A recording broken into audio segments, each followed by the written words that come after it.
সমস্ত ইবাদতের মূলই হলো দোয়া। হাদিসের মধ্যে আসছে আল্লাহ রাসূল সাল্লাল্লাহু আলাইহি ওয়াসাল্লাম বলেছেন, সবচেয়ে বড় বিপদ ওই ব্যক্তি যে দোয়ার ব্যাপারে খাতন্য করে। এখানে আমরা সকলেই জানি আমাদের অত্যন্ত প্রিয় মহাপ্রতি, বিশেষ করে আল্লাহ ইসহাক সাহেব রহমাতুল্লাহি আলাইহি যে মুজাহিদ কমিটি প্রতিষ্ঠিত করেছিলেন, এর ধারাবাহিকতায় আমরা আল্লাহ রহমাতুল্লাহি আলাইহি বাংলাদেশ কোরআন শিক্ষা বোর্ড, ইসলামী আন্দোলন বাংলাদেশ সহ যত দিনের মিশনগুলো চালু করে গেছিলেন, তার অত্যন্ত প্রহরী হিসাবে যারা দায়িত্ব পালন করে তার ভিতরে উল্লেখযোগ্য একজন আছে। আমরা প্রথম দোয়া করব আল্লাহ যেন তাকে বেহেশত নসিব করেন এবং তার পরিবার সহ তার বাচ্চা পুরুষরা সবাইকে আল্লাহ রাব্বুল আলামিনের সামনে জমি এখতিয়ার করার জন্য তৌফিক দান করুন। এখন কথা হলো, যেমন জীবন তুমি করবে কখন, মরণে হাসিবে তুমি কাঁদিবে কখন। আজকে এত অল্প বয়সে এত সুন্দর সুঠাম দেহের অধিকারী, একেবারে যুব, কত আশা, কত চিন্তা, কিন্তু সব মুহূর্তের ভিতরে খান হয়ে গেছে। এই জন্য ইব্রাহিম আদম রহমাতুল্লাহি আলাইহি তিনি একটা কথা বলছিলেন, 10টা কারণে আমাদের দোয়া কবুল হয় না।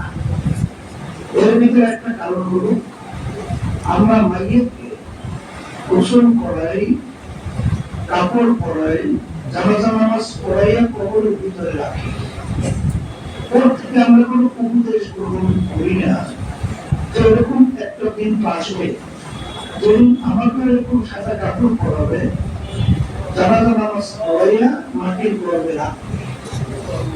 এইটা আমাদের স্মরণে না থাকার কারণে বা এর থেকে কোনো নসিহত, এর থেকে কোনো উপদেশ আমরা গ্রহণ করার না কারণে আজকে আমরা দোয়া করি ঠিক, কিন্তু আমাদের দোয়া কবুল হয় না। এই জন্য আপনারা জানেন কয়েকদিন আগে আমাদের যে সমাবেশ হল, সেখানে আমার ভাইরা এখানে গাড়িতে আসছিলেন যশোর সহ নাটক, সেখানে গাড়ির ভিতরে অ্যাক্সিডেন্ট করলো, সে আপনারা আমার মতো জ্যান্ত বাড়ি যেতে পারে না। সেখানে তাদের লাশ নিয়ে যাওয়া হলো, আমাদের মহাসচিব সৌরভের সবাই গ্রহণ করছে, সে যাই হোক, এই ব্যাপারটা যদি আমরা ভুলে যাই তাহলে কিন্তু আমাদের কাজের গতিপতি কিন্তু, আর যখনই আমরা এই খেয়ালটা রাখবো যে আসলে নাসির ভাইয়ের মতো, অমুক ভাইয়ের মতো, অমুকের মতো আমিও সেই পথের প্রতি, এইটা যদি আমাদের স্মরণ থাকে, আমাদের দুনিয়া চলার পর আল্লাহ রাসূল সাল্লাল্লাহু আলাইহি ওয়াসাল্লাম যে বলছেন যে কান্নাকা গরীব আও আবিদ সাবিল, কুন ফি দুনিয়া কান্নাকা গরীব আও আবিদ সাবিল। আল্লাহ রাসূল সাল্লাল্লাহু আলাইহি ওয়াসাল্লাম বলছেন দুনিয়াটা একটা মুসাফির খানা। আমাদের সবসময় চলার গতিটা চিন্তাটা মুসাফির খানার মধ্যেই বলে যাচ্ছে। এই জন্য কিন্তু কবি সবসময় বলতেন মুসাফির হাম এহা সব হ্যায় কবর আখির ঠিকানা, কোই আগে রওয়ানা হ্যায় কোই পিছে রওয়ানা। যাই হোক, আমার ভাই কাছে আমাদের মাঝে নাই, আর আসবেও না। আর এরকম আমরাও একদিন দুনিয়া থেকে বিদায় হব।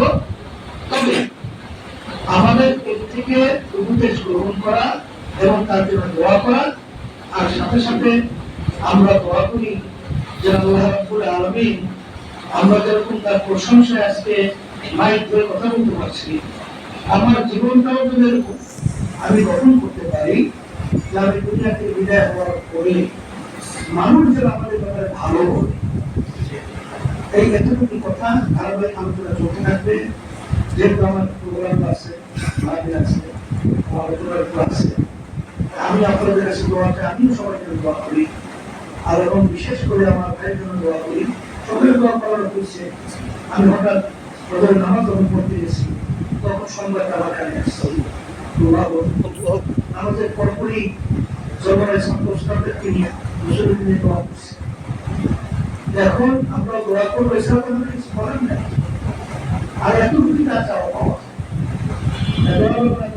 না করি, আল্লাহ রাব্বুল আলামিন কবুল করুন, তাকে বিশেষ আলোর বিপ্লব টিভি, এবিটিভি, ইসলাম দেশ মানবতার পক্ষে। এবিটিভি সাবস্ক্রাইব করুন।